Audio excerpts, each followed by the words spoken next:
ಯಾರದು?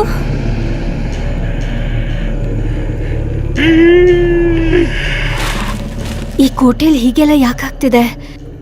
ಈ ಹೆಜ್ಜೆ ಗುರುತುಗಳೆಲ್ಲ ಯಾರ್ದು? ಕೊಳದಲ್ಲಿ ಏನ್ ಶಬ್ದ ಬರ್ತಿದೆ? ಇಲ್ಲೇನ್ ನಡೀತಿದೆ?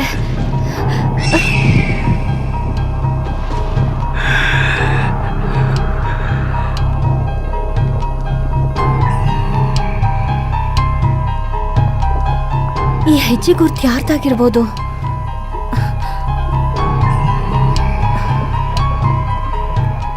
ಈ ಕೋಟೆಗೆ ಬಂದಾಗ್ಲಿಂದ ಏನೇನೋ ನಡೀತಿದೆ. ಯಾರು?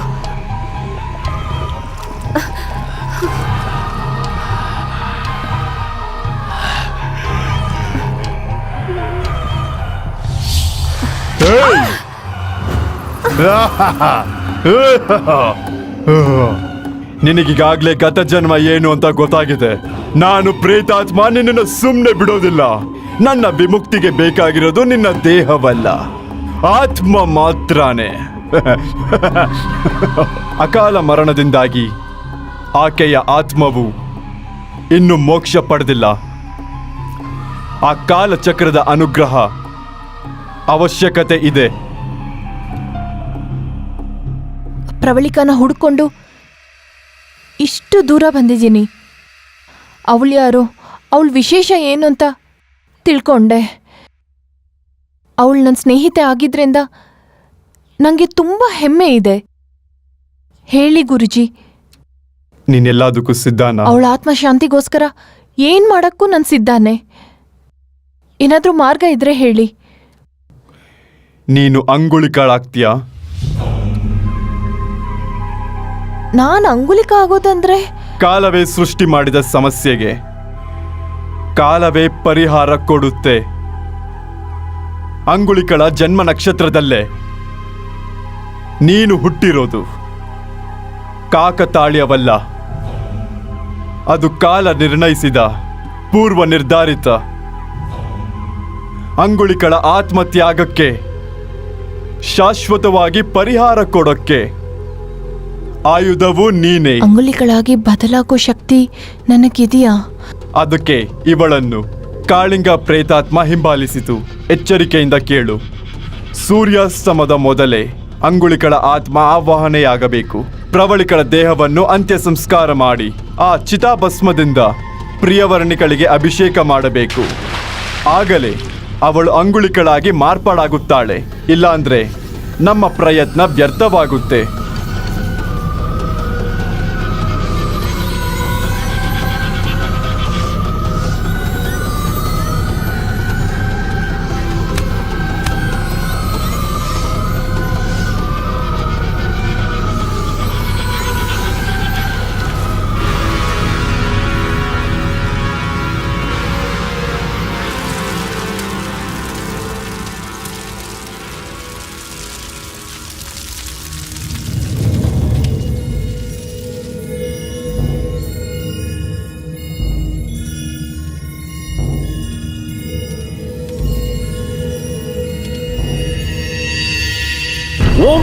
ಕಾಳಿಂಗ ಎದ್ದೇಳು.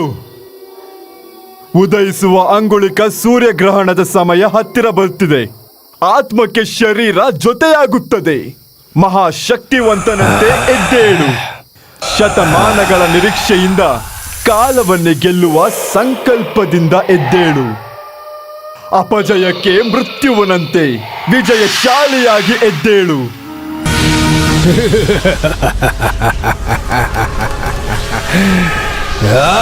ನಿಲ್ಸು.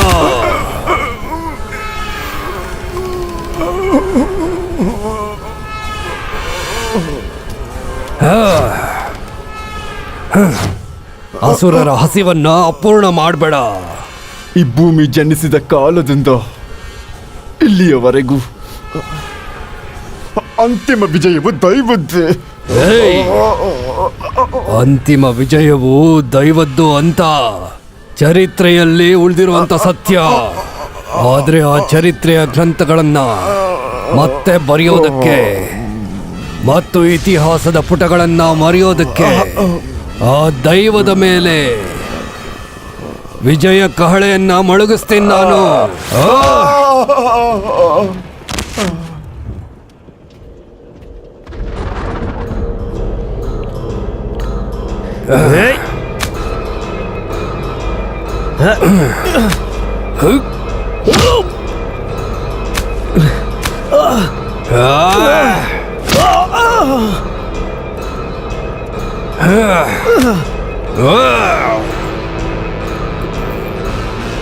ಶತಮಾನಗಳು ಶೂಲವಾಗಿ, ಯುಗಗಳು ಆಯುಧವಾಗಿ ನನ್ನನ್ನ ಹಿಂಡುತ್ತಾ ಇದ್ದಾಗ, ಕಾಲವು ಕಾರ್ಗತ್ತಲಾಗಿ ಹಿಂಸೆ ಕೊಟ್ಟಿದ್ದಾಗ,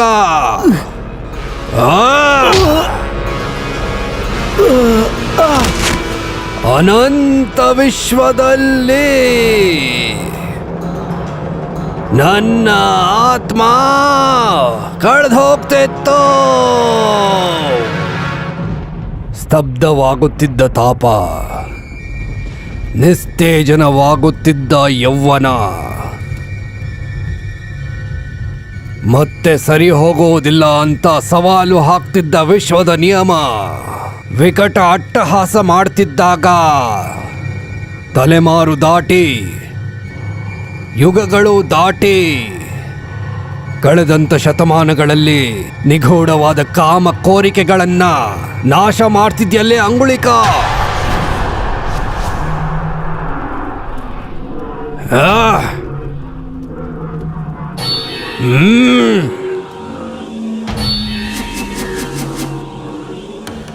ಕಾಮ,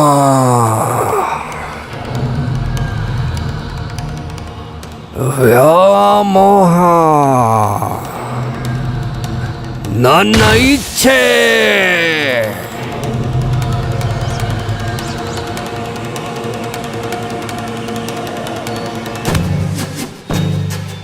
ಇನ್ನ ನಿನ್ನ ಸ್ಥಾನ ನನ್ನ ಅಪ್ಪುಗೆಯಲ್ಲಿ. ಆ ಕಾಲವು ನನ್ನ ಪಾದದ ಕೆಳಗೆ, ಈ ವಿಶ್ವವೇ ನನ್ನ ಅಧೀನದಲ್ಲಿ.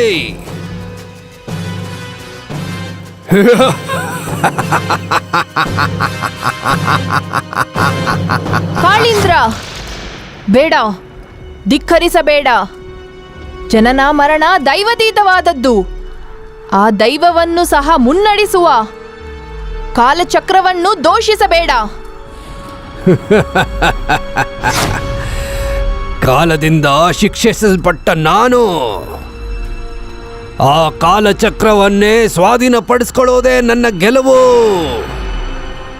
ಕಾಲಚಕ್ರ ಧರ್ಮಕ್ಕೆ ಪ್ರತೀಕ. ಸಜ್ಜನರಿಗೆ ನೂತನ ಉದಯವನ್ನು ತೋರಿಸಿದರೆ ದುರ್ಜನರ ಪಾಲಿಗೆ ಅದು ಮೃತ್ಯು ಸರ್ಪವಾಗುತ್ತದೆ. ನನಗೆ ಮರಣನ ಗ್ರಹಣವು ನನ್ನ ಪಾಲಿಗೆ ಅನುಗ್ರಹ. ಮರಣವನ್ನೇ ಎದುರಿಸಿ ನಿನ್ನ ಮುಂದೆ ಬಂದು ನಿಂತಿದ್ದೀನಿ. ಇನ್ನು ನನಗೆ ಮರಣವೇ. ಆ ಗ್ರಹಣವಿರೋದು ಇನ್ನು ಕೆಲವು ಗಂಟೆಗಳಷ್ಟೇ. 1 ಗಂಟೆ ಸಾಕು. ಕಾಲಾತೀತ ಶಕ್ತಿಯಾಗಿ ಉಳಿದು ಬಿಡ್ತೀನಿ. ನಾನು ಶಾಶ್ವತವಾದ ಮುಕ್ತಿಯನ್ನ ಪಡೆಯೋದಕ್ಕೆ. ಕಾಳೇಂದ್ರ, ಅನಂತ ವಿಶ್ವದಲ್ಲಿ ನೀನು ತೃಣ ಮಾತ್ರದ ಅಣುವಷ್ಟೇ. ಆ ಅಣುವು ವಿಸ್ಫೋಟವಾಗುತ್ತೆ. ಅಂತ್ಯವಿಲ್ಲದ ಮಹಾಶಕ್ತಿಯಾಗ್ತೀನಿ.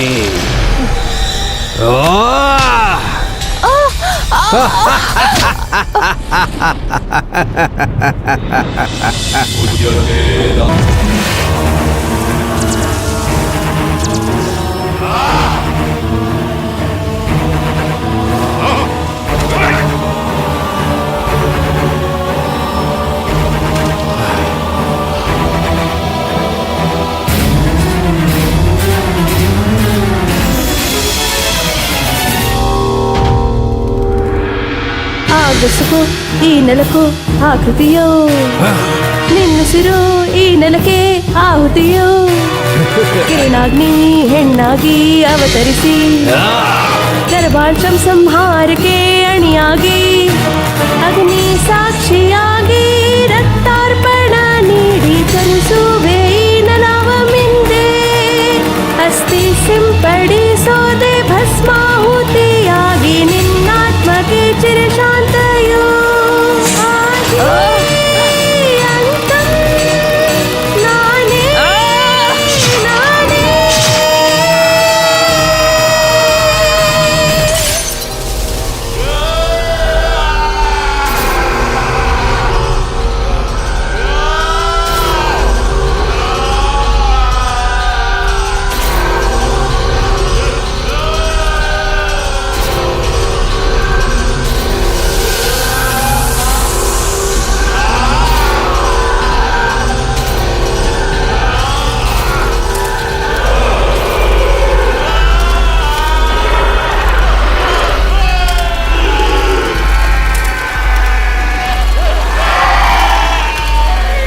ಪ್ರಿಯಾ ಪ್ರಿಯಾ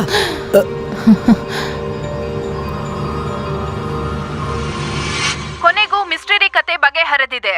ಹಲವಾರು ಘಟನೆಗಳು ನಡೆದು ಒಂದು ಅಪಘಾತದಲ್ಲಿ ಪ್ರವಳಿಕಾ, ಅವರ ಪತಿ ಬಾಲು ಹಾಗೂ ಅವರ ಮಗ ರಾಹುಲ್ ಸ್ಥಳದಲ್ಲೇ ಪ್ರಾಣ ಕಳೆದುಕೊಂಡಿದ್ದಾರೆ. ಈ ಹಿನ್ನೆಲೆಯಲ್ಲಿ ಹೋಮ್ ಮಿನಿಸ್ಟರ್ ಕೃಷ್ಣ ಪ್ರಸಾದರನ್ನು ಪದವಿಯಿಂದ ವಜಾ ಮಾಡಿ ಅರೆಸ್ಟ್ ಮಾಡಲಾಗಿದೆ.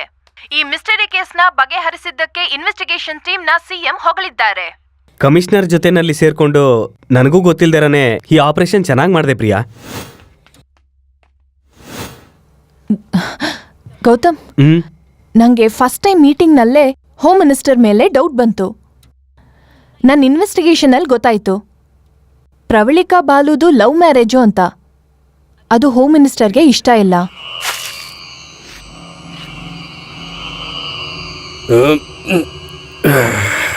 ಪ್ರತಿದಿನ ಟಿವಿಲಿ ಎಷ್ಟೋ ಕ್ರೈಮ್ ಕಥೆಗಳನ್ನು ನೋಡ್ತೀವಿ. ನೋಡಬೇಕು, ಇಲ್ಲ ಅಂದ್ರೆ ನಿನ್ನ ಕ್ರೈಮ್ ಕಥೆನ ನಾನ್ ಟಿವಿನಲ್ಲಿ ನೋಡ್ತೀನಿ. ಸಮಯ ಬಂದಾಗ ಅಳಿಯನ್ನ ಮೊಮ್ಮಗನ್ನ ಸಾಯಿಸ್ಬೇಕು ಅನ್ಕೊಂಡ. ಆದ್ರೆ ಇದರಲ್ಲಿ ಅವನು ಅನ್ಕೊಳ್ದೇ ಇರೋ ಹಾಗೇನೆ ತುಂಬ ಇನ್ಸಿಡೆಂಟ್ಸ್ ನಡೀತು. ಅದರಿಂದ ಅವನು ಕನ್ಫ್ಯೂಸ್ ಆಗ್ಬಿಟ್ಟ. ಇನ್ನೆಷ್ಟು ತಪ್ಪುಗಳನ್ನ ಮಾಡಿ ನಮ್ಮನ್ನ ಟಾರ್ಗೆಟ್ ಮಾಡ್ದ. ಸರ್, ಇನ್ನ ನಮ್ಮ ಸಮಸ್ಯೆ ತೀರ್ದಂಗೆ ಅಲ್ವಾ?